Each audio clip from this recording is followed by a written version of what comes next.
E aí pessoal, vamos para o vídeo introdução 3, tá? Vamos falar um pouco de formulários. Então vamos acessar aqui um cadastro de clientes. Eu vou ter o formulário de alteração do registro, né? Esse formato. Ou eu vou ter o formulário de inclusão, tá? Então vamos pegar aqui, por exemplo, uma alteração. Basicamente a janela de formulários, eu vou ter aqui os campos do formulário, né? O enviar para gravar, o cancelar para cancelar essa alteração, ou seja, ele vai fechar a janela, não vai salvar o que eu fiz. Algum outro botão auxiliar utilizado em determinadas janelas. Aqui em cima eu vou ter o título da janela, um cabeçalhozinho aqui dizendo que registro que eu estou. Então eu estou no código 2, distribuidora de JS de parafuso ferramentas, cidade e estado, né? E aqui as abas referentes a esse cliente que eu estou acessando, tá? Fiz alguma alteração aqui, então vou dar um enviar e ele vai gravar. Se tiver alguma coisa faltando, por exemplo, vamos por exemplo, limpar aqui o CNPJ. Ele não vai deixar, então os campos que são obrigatórios, que são os campos que tem asterisco, ele vai validar para mim e não vai deixar eu gravar. Tem campos que tem asterisco, mas não são obrigatórios em todos os casos. Por exemplo, CPF e CNPJ. Falando especificamente de cliente, tá? CPF e CNPJ, eu não preciso ter os dois. Então eu só vou usar. Se ele for jurídica, vai ser obrigatório ser CNPJ. Se for física, vamos testar aqui, vai ser obrigatório o CPF, tá? Mas em geral, asterisco é obrigatório. Alguns campos aqui eles são dependentes, então, por exemplo, eu alterei aqui a cidade, o estado, ele vai me carregar a combo de cidades, né? Normal.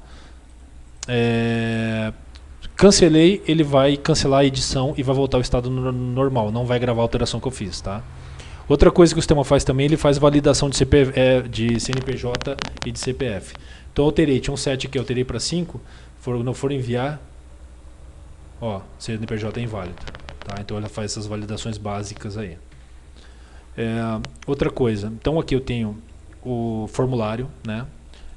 Navegando nas outras abas aqui, por exemplo, aqui eu posso ter contatos vinculados a esse cliente, então são N registros que eu posso incluir aqui de contatos, posso incluir endereços, né? Vai abrir outro formuláriozinho para mim aqui que eu vou poder fazer esse cadastro. Documentos, né? É outro tipo de formulário que eu posso fazer aqui jogar aqui posso jogar um documento, né? Um doc, um PDF, qualquer coisa que eu possa fazer um upload. Vou escolher o arquivo, vou fazer o upload aqui para dentro, tá? E ele vai vincular esse registro aqui, né? E aqui outras abinhas. Outra coisa que eu posso ter no formulário também eu posso ter um botão aqui que vai acessar outra janela. Então vamos dizer, eu estou acessando o CRM desse cliente. Por sua vez eu posso estar num orçamento e posso estar incluindo um orçamento para esse cliente. Então eu consigo ir navegando, né, sem perder o que eu estava fazendo, certo? Mais um detalhe importante aqui nos formulários. Então, novamente, nós temos aqueles ícones lá, fechar a janela, maximizar ou voltar ao normal, atualizar. E também tenho esse recurso aqui, ó. Esse menuzinho, eu consigo navegar nos registros, então eu posso ir para o próximo. Eu estava no João, fui para a distribuidora, voltei para João, fui para o primeiro registro, fui para o último registro, tá? Ele permite fazer isso. Eu posso pesquisar um outro cliente diretamente em cima desse registro aqui. Eu acho que deu um bug aqui. Então, mas vamos ver isso aí, mas ele abriria uma janelinha para pesquisar, sem precisar fechar e voltar ao grid, tá? Auditoria. Aqui eu consigo ver todas as alterações que foram feitas nesse registro. Por exemplo, a distribuidora de parafusos, ela foi cadastrada no dia 18/8 pelo usuário root, e o usuário root fez uma alteração no mesmo dia 18/8. Vamos ver o que ele alterou aqui, ó. Uma série de informações, flag isento de ICMS sim ou não, alguns campinhos foram alterados, ele mostra como estava e como ficou, tá? Vamos fazer um teste aqui. Vamos dizer que eu alterei, vamos alterar aqui, por exemplo, JS limitada para JS Parafusos Limitado. E vamos salvar. Vamos ver como é que ficou a auditoria aqui. Então agora já tem uma nova alteração no dia 20/8, feita pelo usuário root, ó, de JS limitada para JS parafuso limitado. Então tudo que acontece fica gravado nessa auditoria, isso em geral para todos os registros, tá?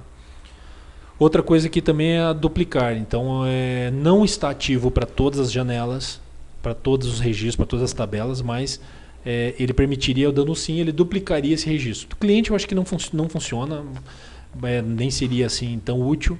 Mas, por exemplo, eu posso estar dentro de um orçamento de venda, um pedido, e eu quero duplicar esse orçamento, esse pedido. Então, você vai conseguir fazer isso. Tá? Então, basicamente, esse é o funcionamento dos formulários. Tá? Então, aqui é alteração, inclusão. Relembrando aí que, normalmente, clicando no registro do grid, vai abrir para alterar, e eu vou ter um botão para incluir, dependendo de onde eu estiver, né? E que eu tenha acesso a isso. Certo? Então, seria esse aí o vídeo complementar, então introdução 3, falando um pouco mais de formulários, ok? Obrigado e até a próxima.